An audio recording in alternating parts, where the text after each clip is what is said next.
हे पार्थ, ये भी न भूलो कि तुम एक महान पुरुष हो और लोग तुम्हें दृष्टांत मानकर तुम्हारे पीछे पीछे काम और स्वार्थ के मार्ग पर चल पड़ेंगे, क्योंकि एक श्रेष्ठ व्यक्ति का आचरण तो दूसरों के लिए दृष्टांत बन ही जाता है। मुझे को लो। न मे पार्थास्ति कर्तव्यम त्रिषु लोकेषु किंचन नानवाप्तम अवाप्तव्यम वर्त एव च कर्मणि। त्रिलोक में मेरे लिए कुछ करना आवश्यक नहीं पार्थ, और त्रिलोक में ऐसा भी कुछ नहीं जिसे मैं प्राप्त करना चाहूं और प्राप्त ना कर सकूं। फिर भी मैं तुम्हारे सामने कर्म कर रहा हूं पार्थ, कर्म कर रहा हूं। यह दिखला रहा हूं, यह सिद्ध कर रहा हूं कि निष्काम कर्म के मार्ग पर चलते हुए जीवन व्यतीत करना संभव है। हे भारत, कर्म तो अज्ञानी भी करते हैं, परंतु केवल अपने निहित स्वार्थ की दृष्टि से। ज्ञानी का कर्म तो निस्वार्थ होता है, संसार के संतुलन को स्थिर बनाए रखने के लिए होता है, लोक कल्याण के लिए होता है। इसलिए हे पार्थ, अपने मन पर कोई बोझ न लो, अपना कर्म मुझे अर्पण कर दो और यह धर्म युद्ध करो। कर्तव्य पालन के मार्ग पर तो मृत्यु भी कल्याणकारी हो जाती है। यदि पितामह, गुरुजनों और सगे संबंधियों का तुम्हें वध भी करना पड़े, तब भी तुम्हें पाप नहीं लगेगा, क्योंकि कर्तव्य पालन पाप रहित होता है पार्थ। कर्तव्य पालन पाप रहित होता है। यदि वे वीर गति को प्राप्त हुए तो उनकी मृत्यु कल्याणकारी हो जाएगी, और यदि तुम वीर गति को प्राप्त हुए तो तुम्हारी मृत्यु भी। इसलिए हे पार्थ, युद्ध करो, क्योंकि धर्म का मार्ग पाप का मार्ग नहीं हो सकता। पाप की बात निकल आई है तो ये बताइए केशव कि कभी कभी मनुष्य पाप करने के लिए इतना विवश क्यों हो जाता है?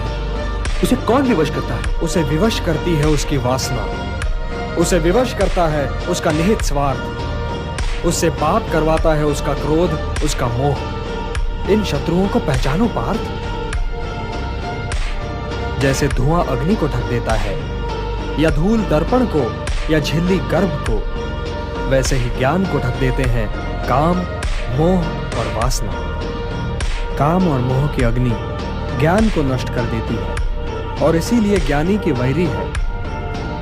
हे कौन्तेय, अग्नि को स्वच्छ बनाओ, दर्पण को परिशुद्ध करो, और अपनी इंद्रियों को सौम्य बनाकर ज्ञान और विवेक के नाशकों का वध करो। और हे पार्थ, जो अकर्ता है, जो कर्म फल की इच्छा से मुक्त है, वही ज्ञानी है, वही बुद्धिमान है, और वही कर्मयोगी है।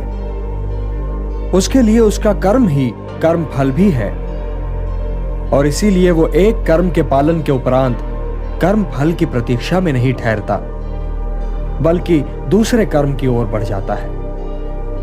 उसके ज्ञान की अग्नि मोह, क्रोध, द्वेष, आकांक्षा, लाभ, हानि, सुख और दुख के मैल को जलाकर उसके कर्म को शुद्ध कर देती है, और उसका कर्म अकर्म बन जाता है। हे पार्थ, जड़ पदार्थ से इंद्रियां श्रेष्ठ हैं, और इंद्रियों से श्रेष्ठ है मन, मन से श्रेष्ठतर है बुद्धि, और बुद्धि से भी श्रेष्ठ है आत्मा।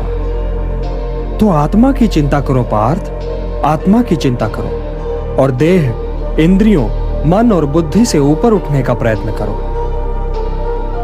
हे पार्थ, तुम तो मेरे भक्त भी हो और मेरे मित्र भी, इसलिए मैं तुम्हें वो योग बताने जा रहा हूं जो बहुत समय से लुप्त है। इस समाज और उसके वर्णों को गुणों और कर्मों के आधार पर स्वयं मैंने रच तो दिया, परंतु इस समाज रचना का फल मैंने कभी नहीं चाहा। इसीलिए कर्ता होते हुए भी मैं अकर्ता हूं, और जो इस रहस्य को समझे पार्थ, वो कभी अपने कर्मों में लिप्त नहीं होगा। न माम कर्माणि लिम्पन्ति न मे कर्म फले स्पृहा इति माम यो भी जानाति कर्म भी न स बध्यते। मुझे कर्म फल की इच्छा नहीं है, जब भी तो कर्म मुझे दूषित नहीं कर पाते। तुम भी निष्काम कर्म करो पार्थ, और अपने कर्म पर अपने निहित स्वार्थ की छाया न पड़ने दो। हे भारत, कर्म, अकर्म, और विकर्म के अंतर को समझो। और कर्म, अकर्म और विकर्म में क्या अंतर है केशव? कर्म तो कर्म है ही, किंतु जो कर्म कर्म फल की आशा से मुक्त होकर किया जाए वो अकर्म है, और जो कर्म व्यक्ति और समाज के हित में न हो वो विकर्म है, निषिद्ध है। कर्म अकर्म से श्रेष्ठ है, कर्ता अकर्ता से श्रेष्ठ है।